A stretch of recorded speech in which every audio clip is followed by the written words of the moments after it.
Senate and the House of Representatives passed 2023 Supplementary Appropriation Bill. Central Bank of Nigeria denies cash scarcity, urges Nigerians to stop panic withdrawals. Oil prices steady on track for second straight week of losses. Asian markets rise ahead of key economic data across the region. On the program, we shall be taking a look at driving economic growth through public-private partnership. The program is Business Express, reaching you from Abuja, Nigeria's capital. I am Musa Bakar, your guide.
Let's begin by telling you that both Chamber of National Assembly have passed the 2023 Supplementary Appropriation Bill of 2.1 trillion naira as requested by the federal government. The budget is for critical needs such as palliatives, defense, and infrastructure, among other sectorial growth initiatives. Pushing the effect of the recent critical economic policy decision of the federal government. Provide additional palliative measures, including the wage award for public servants, the enhanced cash transfer program, which is intended to benefit the most vulnerable members of the society, provide additional funds for critical defense expenditure urgently required for peace and security of lives and property. Independent National Electoral Commission, subsidy transfers 18 billion. Those in support say aye. Those against say nay.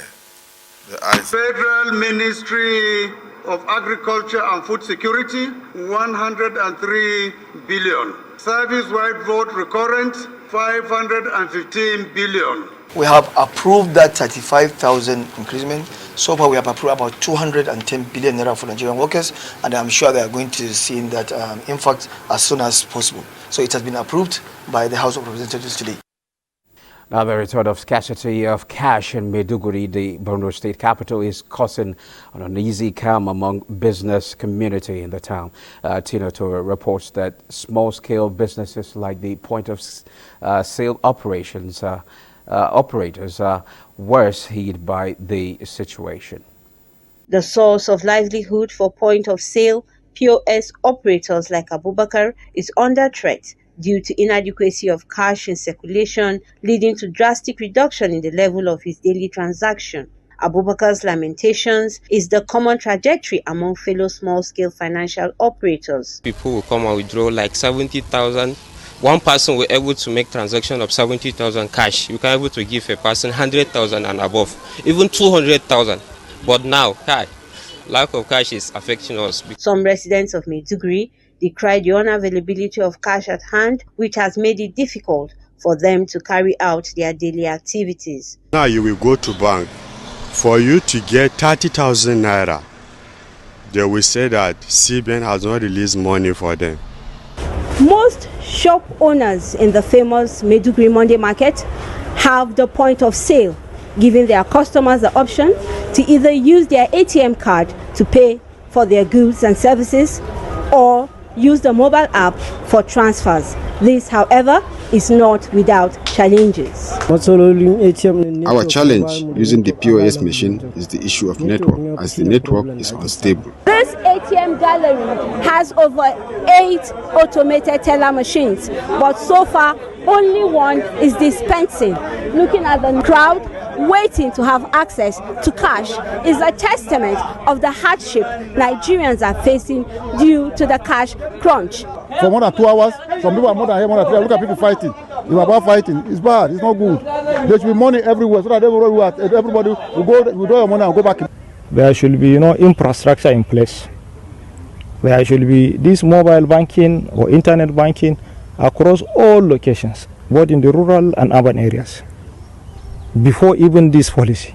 People affected by the cash crunch challenges are calling on government to look into the situation to make life easier for them. In Maiduguri, Tina Turu, NTA News. Meanwhile, the Central Bank of Nigeria has untrue stories of scarcity of cash in some parts of the country, which have thrown Nigerians into panic. The Central Bank of Nigeria, in a statement by its spokesperson, Isa Abdul Mumin, said the seeming scarcity was caused by several withdrawals by commercial banks from the Apex Bank branches and panic withdrawals from automated teller machines by Nigerians. The Apex Bank further assured Nigerians that it has enough stock of currency notes for economic activity. Now let's see how the Naira is exchanging for the currencies.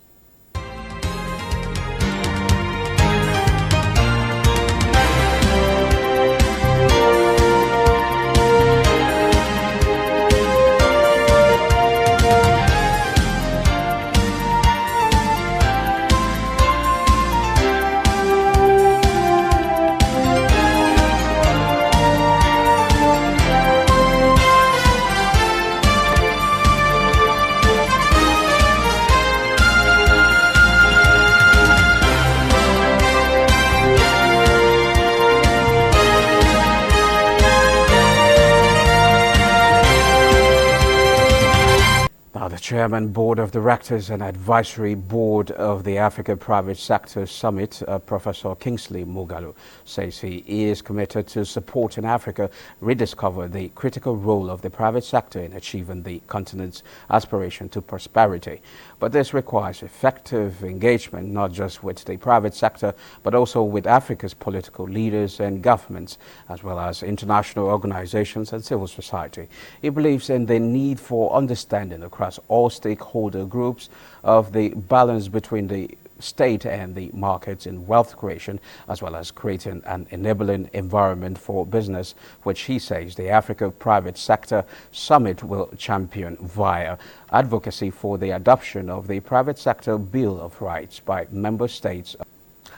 Now, to shed more light on how public-private partnership can assist in achieving the continent's aspirations to prosperity, I have via Zoom Chairman, Board of Directors and Advisory Board of the Africa Private Sector Summit, Professor Kingsley Moghalu. You're welcome to Business Express. Thank you. Thank you very much. Thank you for having me. Now, to delve into it, anywhere in the world, the public-private partnership is a way of addressing infrastructural gaps, which ultimately assist economic development. How impactful is the funding model in Nigeria? Well, I think Nigeria has still a long way to go to practicalize or implement PPP funding models. You see in many instances in our budgets that infrastructure is funded directly from the revenues of the state or federal governments. I don't think this should be so. I think that many infrastructure projects, as many as possible, ought to be funded in a PPP model with private sector funding and operation where they make profits and hand over those things to the governments after 20, 25 or 30 years, so that most of the revenues that come into the government are used for social programs like investments in education, investments in healthcare, and social security. This is the way I think it should go. And as I was saying in my policy statement, as chairman of the Africa Private Sector Summit, that we will encourage African governments to understand their role in creating the appropriate business environment, for trade and investment in Africa, so that Africa's citizens can achieve prosperity within the next generation. The African Continental Free Trade Agreement is critical to this, and Nigeria has ratified the AfTA agreement, one of 43 countries that have done so. So the stage is set, but our governments need to know what to do. We will be championing the private sector Bill of Rights as one way to contribute to this process. And what do we ask for in this Bill of Rights? We ask for things like, a safe and secure environment for business. So conflicts have to go down. We have to stabilize our country. Doing business in the Northeast is not easy because of Boko Haram and other terrorists. So this has to be addressed. And it contributes to our economic problems because of inflation and other things. We want a situation where there is a consultative relationship between the government and businesses in Nigeria and in other African countries. Before laws are made, before regulations are made, it's important to consult with the private sector to know how those regulations and laws will affect business. If people in the public sector who have not been businessmen just go ahead and make rules and regulations without understanding how the markets work, then you could run into problems that are very avoidable. So we also want a situation where we will be asking for enabling legal systems. This is going to be part of the Bill of Rights. The legal systems must be business friendly, enforceability of contracts and things like that, avoidance of double taxation. So we will be asking for the right to infrastructure for business. So these are some of the items that will be included in the Private Sector Bill of Rights, which the Africa Private Sector Summit will be driving starting from early next year. And our hope is that we get enough African countries to adopt this Bill of Rights. And in 2025 at the African Union Summit, majority of African states will adopt the Private Sector Bill of Rights. And so the African Union will be a business-friendly environment, hoping that the states, the countries, implement these instruments that we hope they will adopt. Okay, you talked about the African Continental Free Trade Agreement. How well positioned is Nigeria to tap into the opportunities of this particular pact? Very good question. Nigeria has a lot of work to do because Nigeria has pretty much the largest economy in Africa already. And so it is strategically well positioned, but there are still some problems. For example, you cannot, derive the biggest advantages from the African Continental Free Trade Area if you do not drive an export economy. So Nigeria's economy needs to recalibrate it to be exporting mainly value-added products. That means that these products also have to meet certain standards that we hope. One of the things we'll be asking for the Africa Private Sector Bill of Rights is a standardized quality assurance for exports within the African Free Trade Area. So Nigeria has some intrinsic advantages, but I think its economy for now is very much import-oriented, and that's not very good. It doesn't place it in the best position. So we have the population, we have the market. We don't want to be only a market. We want to export into other African markets and make foreign exchange, So I think it's half and half. That's how I would put it. That is Nigeria's position at this point. Okay, the Tinubu administration is planning to grow the economy to a 1 trillion naira economy and 3 trillion in 10 years, perhaps. How can this be achieved following the public-private partnership model? Well, first of all, I think it's a very tall ambition to say that you will achieve a 1 trillion naira economy by 2026. But it's very good to aim for heaven. And if you don't get to heaven, you will arrive somewhere in the sky. So it is good to have that ambition. Now, what the administration should do is to make sure that it works on electricity. Electricity is a fundamental requirement for a productive economy so that people can produce goods that are cheap and so that our products here are not expensive because people are spending money on generators, and then when people import goods from China, they are cheaper than what we manufacture inside Nigeria. So creating that fundamental enabling environment of having power that can, generate electricity for productive enterprise is critical to achieving a $1 trillion economy within the next 5 to 7 years, I would say realistically. We can do it. We can even do it earlier, but you must go to the fundamentals. And electricity is a very important fundamental. Okay, the PPP, as you know, allows government funds to to be directed to important socioeconomic areas. What areas do you think we need urgent attention that will produce a multiply effect for the economy? I believe that education and skills training will generate a very strong multiplier effect, because most productive economies are based on knowledge economies, where people have skills, where people innovate, so there's just a lot of businesses which are also creating jobs, because let's remember, jobs are created mainly by the private sector, not by the public sector. So if we invest a lot in education and skills, we are then laying the foundation socially for a very, very powerful economy. That's what I would say.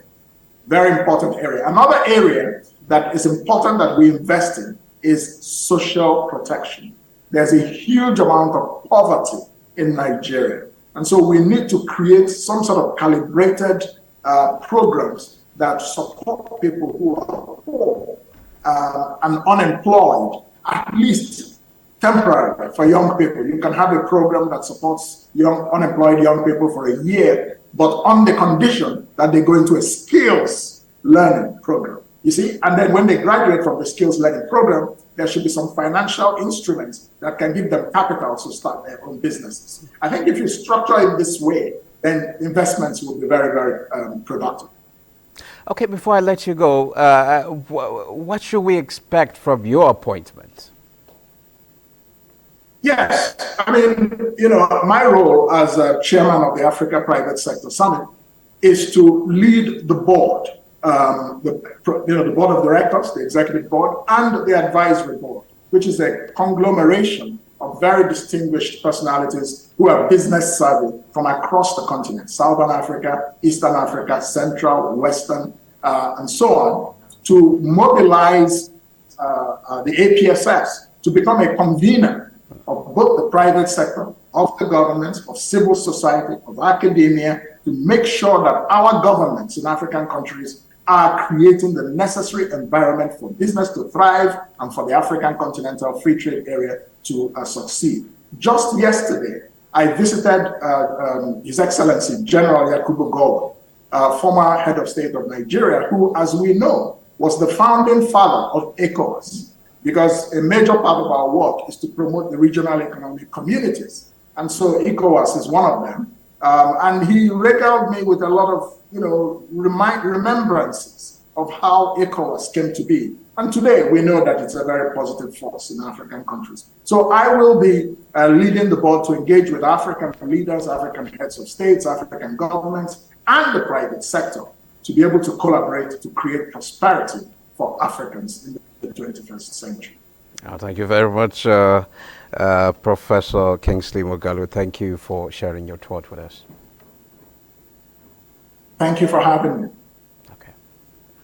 Now, moving on, the Nigeria Union of Pensioners Federal Civil Service Branch commenced the approval for the payment of 25,000 monthly grants to vulnerable pensioners captured in the expanded National Social Register of the Conditional Cash Transfer Scheme. While appealing for more pensioners to be captured in the intervention, they are also appealing for review of the pension salary and payment of backlog of arrears owed them by the federal government through the Pension Transitional Arrangement Directorate. If they have enough fund, they said they are ready to pay everybody arrears. But when we are talking of monthly pension, we receive our monthly pension as at when due. The other challenges we had about federal governments is this harmonization We have been fighting for this harmonization. And as energy oil prices were little change on Friday, heading for their second straight week of losses as the U.S. Central Bank left the door open for possible future rate hikes and worries that the Middle East conflict will disrupt supply eased. Brent crude futures rose 6 cents to $86.91 a barrel, while U.S. West Texas Intermediate crude futures gained 12 cents to $82.58 a barrel. Both benchmarks had gained more than $2 a barrel on Thursday. Brent was on track to fall about 4% in the week, while WTI looked set to close down 3.5%. Gold prices stay steady as U.S. dollar yields sleep on hopes of peak Federal Reserve rates. Let's now see how commodities are trading around the world.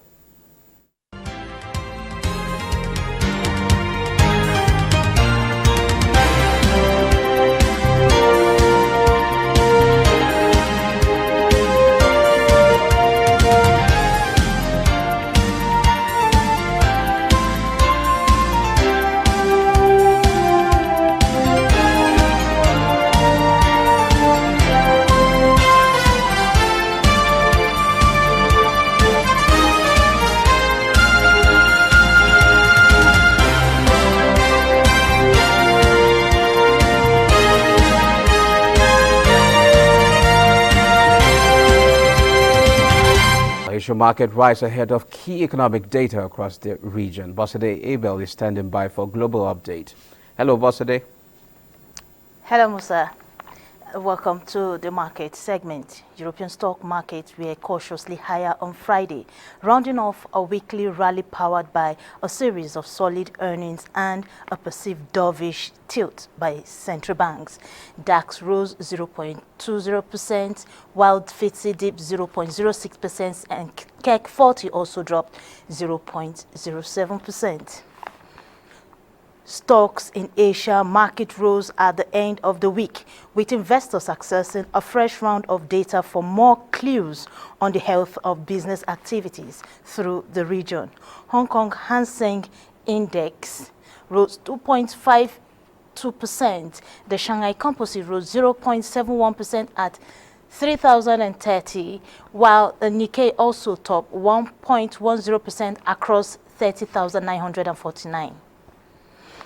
U.S. Nasdaq 100 futures slipped on Friday after Apple issued its latest quarterly results. Futures linked to the S&P 500 futures dropped 0.18%. Dow Jones Industrial Average also dipped 0.03%, and Nasdaq as well dropped 0.037%. Africa markets traded mostly bearish on Friday. Tunisia and Namibia closed red, while South Africa closed 0.74%, and Ghana GSA Composite closed marginally positive. That's the global market review. I am Bosade Abel. Well, thank you, Bosade. This is where we end this edition of Business Express. We value your feedback, so keep the comments, observations, or suggestions coming. Be informed that all previous episodes are available on YouTube on the NTA's channel. Business Express returns Monday at 3 p.m. Musa Abubakar, thanks for your company.